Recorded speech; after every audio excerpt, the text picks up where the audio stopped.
Good morning, ladies and gentlemen. My team and I have chosen Grab to share an account of a political economy issue concerning gig workers.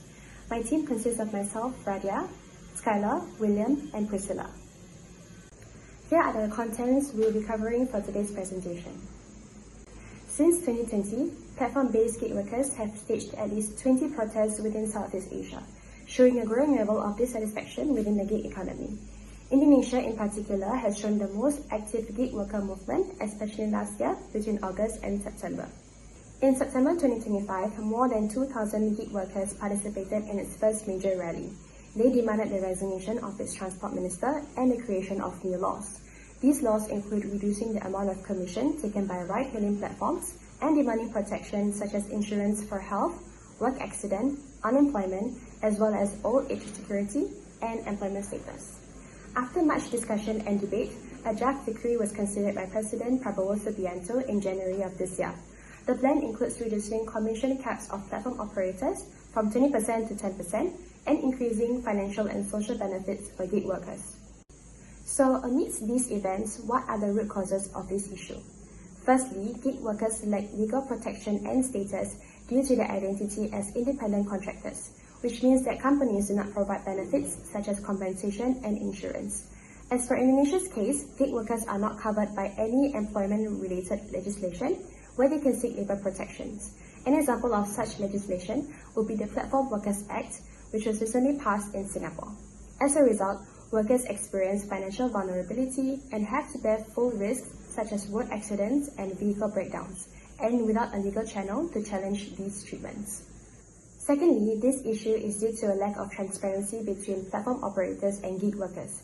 Many gig workers do not understand how platform algorithms work and feel dissatisfied when aspects such as pricing and job allocations are controlled. Furthermore, gig workers are monitored and tracked through these platforms, which restricts autonomy over their work. Overall, this factor makes workers feel controlled as they are forced to accept such working conditions and undermines the flexibility of their job, creating distrust between platform operators and gig workers. Lastly, weak institutional support is the contributing factor to this issue. A key feature of digital platforms is that they're designed to minimize government regulation, which means many gig workers are not officially recognized as employees and are not legally supported.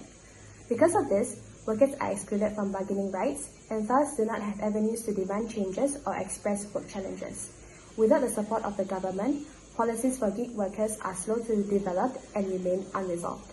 I will now pass my time to Skylar, who will explain the impact on Grab's operations. Thank you, Rahida. Building on the root cause she has explained, I will now focus on how these issues create real operational pressure for Grab, especially in two areas: cost structure and brand reputation. Firstly, the financial impact. As gig workers' dissatisfaction increases, government across the countries are stepping in with stricter labor laws. While these laws protect workers, they directly increases your Grab operation costs. In Singapore, the Platform Workers Act require you to contribute to CPF and provide insurance for drivers. Especially in Malaysia, gig workers bill adds social security requirements for Grab car and Grab food. And therefore, in Indonesia, your biggest market, new rules mean more requirements in the future. This is important because your business models rely on keeping low costs and flexible. But when new rule increase costs, it reduces the advantage and makes it harder for you to stay competitive. These costs do not only come from paying driver more, but are also from legal fees, administrative work, and reporting, which build up over time. This means your profits are being reduced. You either take the extra cost and earn less, or raises prices and risks losing customers to cheaper options. In a market like Indonesia, where customers care a lot about prices, this is a real competitive threat. The second area is the damage to brand image. Apart from costs, these labor issues are also harming your reputation. For example, in 2024, drivers in Malaysia stopped work to protest low pay, which attract a lot of media attention and changes how the public sees your company. Similarly, in Singapore, the changes in driver earning caused a negative reaction, which can also harm your image. This matters because your platform depends on trust from both drivers and customers. If drivers feel undervalued, they may stop working or leave. However, if customers see negative news about driver treatment, they may also lose trust in your brand, and it is difficult to recover from that. In addition, negative publicity can attract more government attention, leading to stricter rules and creating a circle that is hard to break. Overall, these issues are not one-time problem, they are connected and ongoing pressure, including rising costs, weaker trust, and more government attention, which can affect your long-term operations. I will now pass to William, who will show that these issues are not only faced by Grab, but are also happening globally. Okay, thank you, Skylar, and now moving on to the industry-wide changes across other platform companies. The changes are not only limited to the companies in Southeast Asia, but also other major platform companies, such as Deliveroo, which is strong in the UK, Ireland, and the European region. And also Uber, which is a giant among the platform companies, with operation across the United States, Canada, Latin America, EMEA, and the Asia Pacific region. And across multiple markets, both companies have not only faced ongoing and numerous gig worker protests and strikes, but also the legal lawsuits from the gig workers, government institutions, private companies, and others, which this then contributes to the implementation of new and stronger regulations, such as the EU Platform Work Directives, the UK Employment Laws, and the US California Proposition 22, and the Washington HP 2076 to protect the gig workers. And the root cause are also similar to those mentioned earlier, namely the lack of legal protection and status, weak institution support, and limited transparency and autonomy. As a result, this pressure impacts both Deliveroo and Uber in several ways, including the damage of the company's brand image and legitimacy, which reduce the trust among their workers, customers, and even investors. And furthermore, also increasing the labor, compliance, and legal cost. This impacts both the company's valuations, margins, and long-term profitability negatively, with Deliveroo reporting a net profit of only $3.8 million in 2024, which in MNCs is counted as low, and followed by a 9% fall in its shares in early 2025. While for Uber, the company's Q1 2026 profit projection fell short of expectation, with its share also experiencing a repeated 30% decline in recent years, resulting in the loss of billions in market value. Overall, the case of Deliveroo and Uber shows that the pressure Grab is facing are not only limited to Southeast Asia, but are broader industry-wide changes affecting other platform companies globally. And these developments suggest that the issue is structural rather than temporary, as worker mobilization and regulatory responses continue to reinforce one another. The pressure on Grab and other platform companies are likely to persist and intensify over time.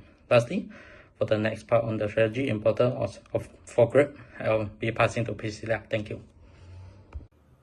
Building on the previous analysis, this issue remains unresolved not because of a lack of awareness, but because of deeper structural tensions within the platform economy.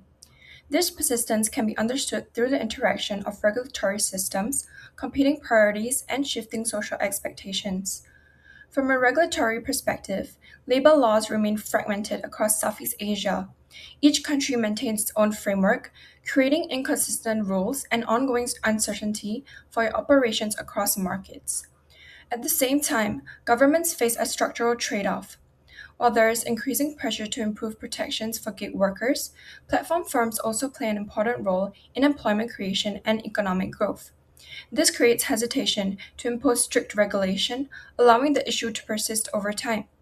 In addition, social expectations around corporate responsibility are evolving. Similar to climate governance, growing ESG expectations and pressure from civil society continue to increase scrutiny on platform firms and their labor practices. Importantly, these forces reinforce one another. Worker mobilization increases public attention, which drives regulatory responses and in turn sustains further pressure on firms. Research also shows that firms often adjust to these pressures without fundamentally changing their core business models, meaning the underlying tensions remain unresolved. As a result, this issue is likely to persist rather than be resolved. The long-term risks are therefore structural. First, there is a business model risk, where potential worker reclassification challenges the flexibility that platform models depend on. Second, there is a financial risk, as sustained regulatory pressure leads to ongoing increases in labor and compliance costs, affecting profitability and growth potential. Third, there's a regulatory risk, where fragmented policies across markets create ongoing legal uncertainty and the need for constant adaptation. Finally, there is a legitimacy risk, but continued public scrutiny and worker dissatisfaction may weaken trust in platform-based models among regulators, workers, and consumers. Taken together, this indicates that gig worker regulation is not a temporary disruption, but a structural constraint on scalability, profitability, and long-term legitimacy across markets. For your operations, this is not just a regulatory issue, but a condition that will continue to shape how your platform grows and competes in the region. That concludes our presentation. Thank you for your time.